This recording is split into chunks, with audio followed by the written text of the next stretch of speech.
Let's talk about work and life and everything in between. Welcome to the new season of BenchTalk podcast. I am your host and coach, Jackie Mitchell from Jackie Mitchell Career Consulting.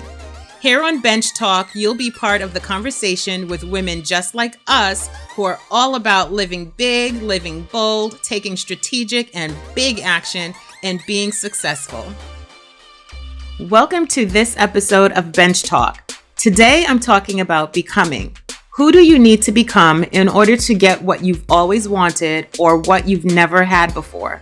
So in the last episode of BenchTalk, I spoke about overcomplicating your growth, and I dived into ways we do it and how we can stop doing those self-sabotaging behaviors. Well, in this episode, I want to go deeper. Because let's face it, in order to do something you've never done before, you've got to become someone you've never been. And I know you've heard that saying. So you've got to become someone you've never been. Why? Because your thoughts control your behavior, and your behavior controls your actions, and your actions control your outcomes.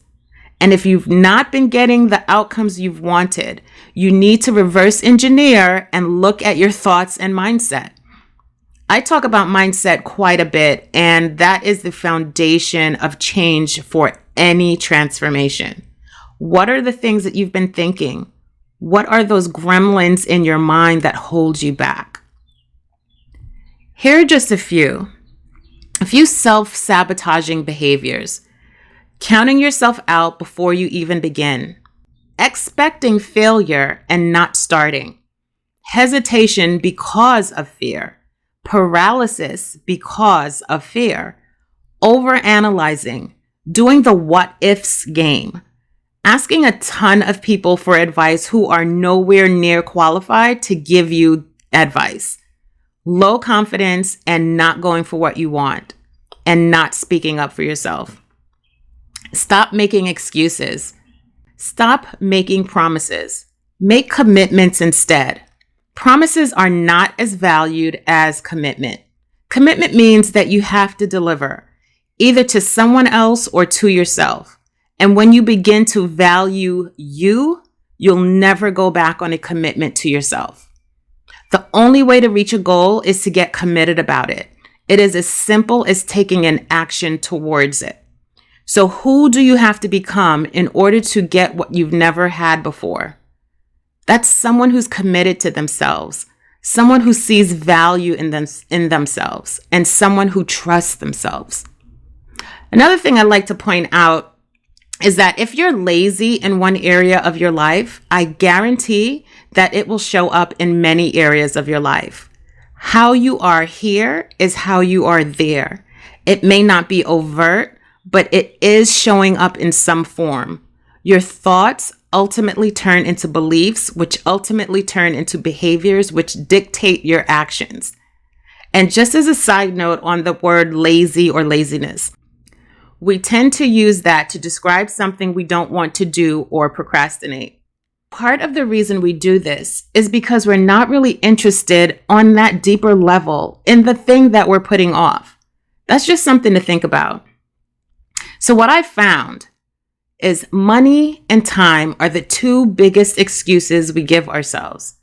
I don't have the money or I don't have the time. Here's an exercise for you to get a glimpse into who you are right now. There are two things I want you to do. The first thing, look at the last 10 receipts you have. What story does that tell? The next thing, how did you account for your time last Friday and last Saturday? And if you work, what did you do the last 3 days after work? See, many of us suffer from lack of time management skills and money management skills, mainly because we don't know where we're actually spending our time and money. This is where you have to get really honest with yourself and ask, what am I doing? And it is never too late to ask. So back to our topic, who do you have to become? That's a question you have to ask yourself. I don't have your specific answer, but here are a few thoughts to help you out. I have to become someone who trusts. I have to become someone who trusts myself, who puts myself first, who values my time, who's courageous in spite of fear, does things in spite of circumstances not being perfect, knows that perfection is not a thing, asks for help, doesn't compare, someone who doesn't play the victim, someone who knows that it's okay doing things a new way, someone who gives themselves grace, someone who makes decisions and sticks to it, someone who isn't afraid of walking away, someone who doesn't believe in failure, someone who invests in themselves, who doesn't dwell on the past, who takes calculated risks, someone who doesn't get overwhelmed, who has conviction, who has courage, is authentic, is strategic, someone who gives themselves permission, someone who says no, someone who celebrates themselves, someone who knows their worth, someone who stops making excuses, someone who stops procrastinating, and someone who unapologetically shows up for themselves.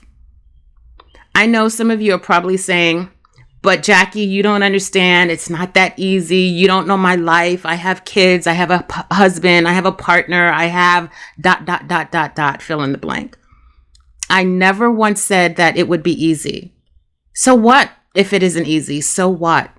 Giving birth to anything isn't easy. I know because I'm a mother of 3 and a business owner. I've birthed many things in my life and none of it was easy. I was a young mother at 21 who went to university full-time and worked full-time. If I waited until my son was out of diapers or out of high school before I did anything for myself, I would not be where I am today. We as women, and some of us as moms, will put off so many things in our lives and put everyone and everything else before our needs.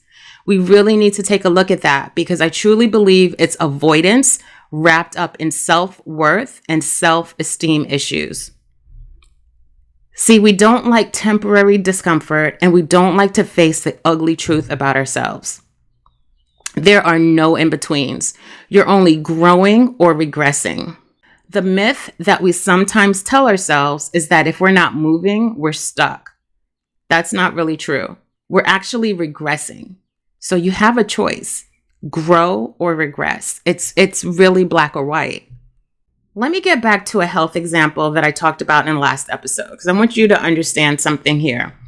I had always wanted to get in better shape and get physically stronger and build muscle, but I kept making excuses. I kept putting it off. I kept telling myself that I don't have time for it because I was way too busy.